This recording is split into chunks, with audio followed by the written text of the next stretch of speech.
Assalamualaikum warahmatullahi wabarakatuh. Jumpa lagi dengan channel kami DHP. Siapa yang nggak mengenal tanaman ini? Tanaman hias yang cantik, tanaman hias yang dilihatnya sejuk dan indah. Inilah dia Peperomia watermelon. Adapun untuk cara memperbanyak, di sini bisa menggunakan stek daun. Untuk bagaimana cara steknya nanti kita praktekkan sebentar lagi. Ini kita perlihatkan eksperimen kita tanam stek daun yang sudah berhasil, sudah tumbuh tanaman baru. Ini masih baby, masih kecil, yang tumbuh dari hasil stek daun kita. Boleh diperhatikan untuk media tanamnya seperti ini. Kita gunakan media tanam kompos dan juga sekam bakar. Sudah tumbuh, dan juga ini nanti kita kasih tahu tipsnya bagaimana cara steknya. Bisa dilihat ini medianya seperti ini.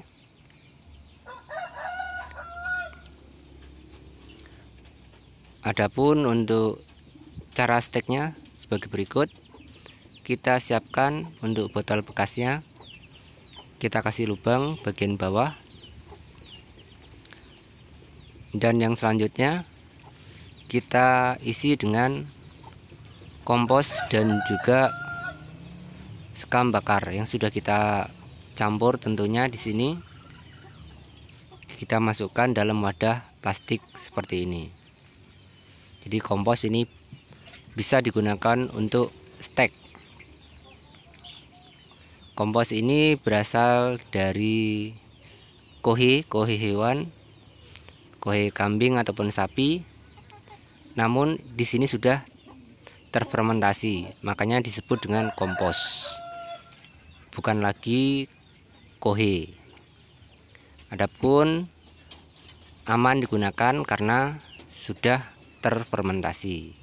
Itulah alasan kita gunakan kompos. Ini caranya.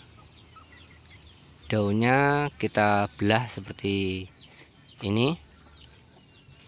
Untuk daun peperomia, gunakan pisau yang tajam biar sayatan halus. Kita bisa potong menjadi beberapa bagian. Gunakan daun yang sudah mulai menua seperti ini, atau daun pada tanaman yang bagian bawah. Dan selanjutnya kita tambahkan lagi medianya, kompos dan juga sekam bakar yang sudah kita mix. Jadi kompos aman, kita gunakan stek juga. Jadi tidak bersifat panas lagi. Yang bersifat panas itu kotoran hewan yang baru keluar, jadi masih bau dan juga masih basah. Itu yang belum kita bisa gunakan untuk media tanam ataupun stek seperti ini. Jadi kotoran hewan diambil, kemudian difermentasi dulu. Setelah melewati proses fermentasi dan siap digunakan alias jadi, baru bisa dipakai. Jadi bukan diambil langsung yang masih baru dan mengandung zat metan karena masih panas. Jadi kita fermentasi dulu, siap untuk digunakan. Adapun untuk yang masih baru keluar, ya pasti bau dan mengeluarkan gas metan karena di situ masih basah dan juga masih dalam kondisi panas, belum terurai seperti itu. Adapun yang kita pakai ini sudah aman. Untuk selanjutnya, setelah kita stek seperti ini, tinggal kita siram sambil kita rapikan. Posisi seperti ini, berdiri. Ini penyiraman, usahakan sampai basah biar daunnya tetap segar. Dan jangan sekali-kali menaruh stek ini di tempat yang gelap, kurang cahaya matahari. Untuk nantinya penempatan, kita tempatkan di tempat yang teduh, di bawahnya pohon. Disinilah letak kita berhasil atau enggaknya dalam stek, karena tanaman yang baru stek tidak menghendaki media yang terlalu lembab. Ingat, terlalu lembab itulah penyebab gagalnya stek, atau media yang terlalu kering karena tidak disiram. Itulah alasan kenapa sering gagalnya stek. Kalau terlalu lembab bisa menyebabkan terkena jamur dan busuk. Kalau terlalu kering bisa menyebabkan daunnya juga mengalami kekeringan. Jadi kelembapan ini diperhatikan. Jadi kelembapan yang pas, tidak lembab banget dan juga tidak kering.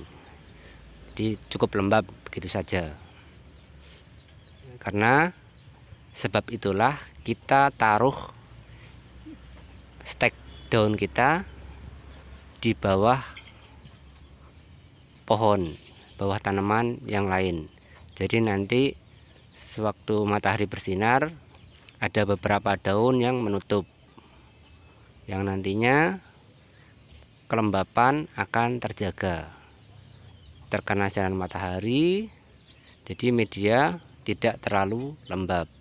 Dan juga nanti setelah tertutup lagi cahaya mataharinya, maka keadaan akan tetap terjaga. Oleh karena itulah kita taruh seperti ini. Inilah cara kita stek. Nanti kita lihat agak siangan sedikit bagaimana kondisinya. Solusinya adalah menjaga kestabilan kelembapan media. Kenapa kita letakkan di bawah pohon atau tanaman lain? Jadi kelembapan akan terjaga, tidak terlalu lembab dan juga tidak akan kering seperti itu. Ini tertutup daun pada waktu siang, dan juga nanti matahari bergeser bisa kena sinar matahari lagi, atau bisa terkena matahari waktu pagi dan kemudian tertutup lagi. Untuk penyiraman nggak perlu khawatir, karena waktu kita menyiram tanaman yang besar, otomatis stek yang kita taruh di bawahnya ini juga akan ikut tersiram, jadi juga akan ikut basah. Dan nantinya karena terkena sinar matahari, jadi kelembapan akan tetap terjaga. Dan yang terpenting adalah jangan terburu-buru untuk memindah tanaman hasil stek yang tumbuh untuk dipindah ke tempat lain. Sekian, wassalamualaikum warahmatullahi wabarakatuh.